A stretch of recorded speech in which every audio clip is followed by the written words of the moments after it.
to a degree or to one degree or another, they have a degree of confidence in that fact that it is the result of either, empirical, experience that they have seen, this to be the case over and over again, or you know Induction, uh, yeah. induction or whatnot, right? So this is what people believe. Now, once confronted with new information or with a different method or with a different approach, they might see that what they thought was true, it is not. So their beliefs Right. evolve Well, into you're something different, and as long as that conclusion, is consistent, and you get like consistent results, and you see this to be the case over and over again, you gain confidence and conviction at the end. right, right. You're saying if somebody sees a pattern, if somebody passes by 10,000 blue houses and they think and they're asked to bet on what color the next house is, and they bet blue because they've only ever seen blue, they're setting themselves up for failure that the next house could be yellow. Hmm. And if that is the case, he would say, "Oh man, okay, And it doesn't that's matter how much blue houses comes. There's always a yes. possibility that you okay." But that Right. change, So, that notion will evolve. right, With once it is like this to me, this is a necessary right. You're part of the process to validate knowledge. That the fact that you need to correlate it and actually test it, against reality. It is not going to be validated just in virtue of the justification, no matter how well, truthful it seems. yeah, So so you need what you're the corroboration. what you're describing there is called the problem of induction. And so induction is when we have good reasons to believe that there's a certain pattern that we are observing, and we're able to make some predictions using our understanding of that pattern, and our predictions hold true, whether or not we can be justified in believing that our predictions will be necessitated. So the idea is that gravity is going to fall, make things fall at a certain rate. That rate is consistent through observation and testing, but the question that you're asking is, how do you know that gravity is going to not change in like the next second, and all of a sudden it's going to reverse, and we're going to be floating up to the ceiling, and everything's not going to be working right, and everything's, that kind of thing. That's called uniformity. Yeah, I understand, but that is that's what I'm saying, right? Unless this, unless you get a disparity between what you already know and something that contradicts what you know, Right, then there is no reason for Thing you over to there, yeah. doubt what you know it's true, especially if right, it's being consistent throughout history. right. So you're saying that it's not feasible, or it's not rational to doubt the consistency of induction unless you've observed an inconsistency, unless you've observed some reason which would lead you to believe that induction in this case may not be reliable, or something may be Well, it's going to missing be from the reliable, but prediction. maybe the explanation or the notion that you have about, or the set of assumptions that you're making about this phenomenon are not correct. So you need to go further and to explore what caused this, Well, inconsistency there so for the you to be able to account for it. the reliability of induction comes from the assumptions made on it, and from those assumptions leading to predictability in using it. So, like you said earlier, and I agree with you, there's not a reason that you have to doubt the reliability of induction, given no, given its predictive ability, given the assumptions holding, and all this kind of thing. Sure thing. So the idea is, in the end, I mean, Okay, we agree. I think that whenever you hold this notion of knowledge to a higher degree than it is supposed to be, and you take that like to be a really fucking like science, right? To a degree of science, just because it is justified and it holds ground in reality.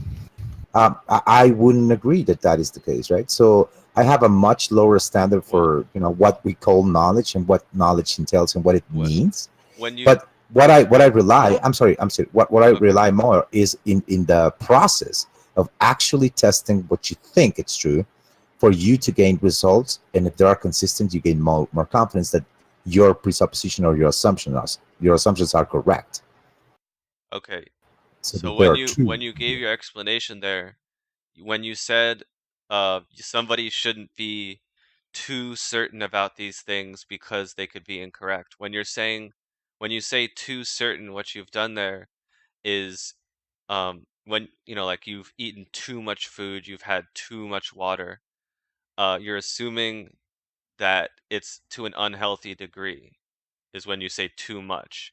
So the idea is too much of anything is bad for you. So when you say too much confidence, you're assuming that the confidence level is incorrect, but that's something which is established afterwards, which isn't something that you can say before you've established that the confidence is too high. Does that make sense?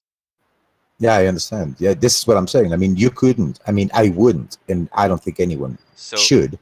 Just gain a lot of confidence just based on the justification and the correlation well, of truth. it I would think that only the process of getting consistent results and having this predictability would be able to be the one who provides that certainty for you to know that what you're saying is correct. yeah, that's what's being said. It's not certainty or confidence that makes things correct. It would be the consistency, the reliability, the predictability, and other Of things that course. we use for our day-to-day life, which would, like intuition, our intuitive feeling about certain things factors into it as well. There's a few other things, but Yeah, of course. that's all a part of it.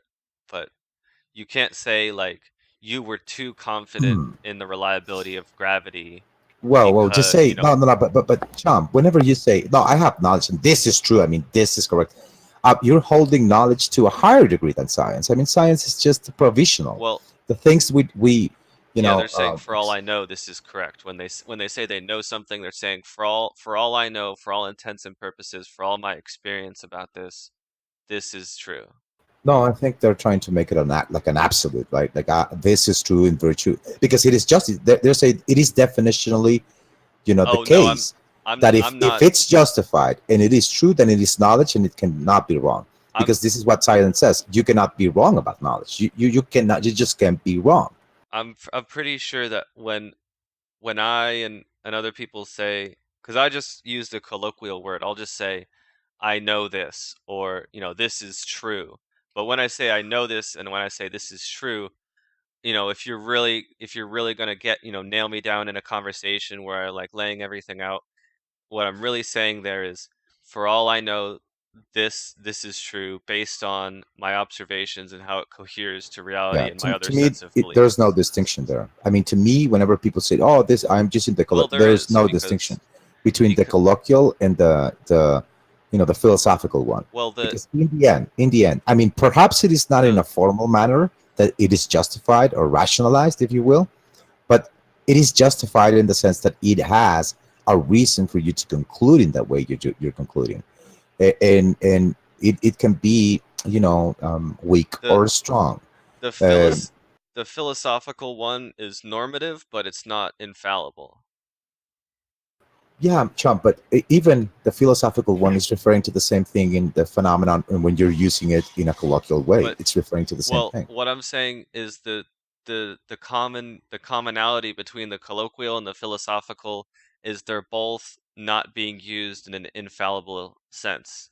Of course, I would agree that this is why I don't think there's a distinction there at all. Okay, so So then so so yeah, then when yeah, I for all said I that, care, whatever you say, you know, and even if it's justified and correlates, it might be wrong. So let's analyze it and test it and see what's up. And if that is correct, well, we'll gain trust that or well, confidence that that is the case if it's consistent and whatnot. right, more So confidence in its yeah, in its veracity. You're not saying exactly, it's exactly, exactly. absolutist or it's infallible.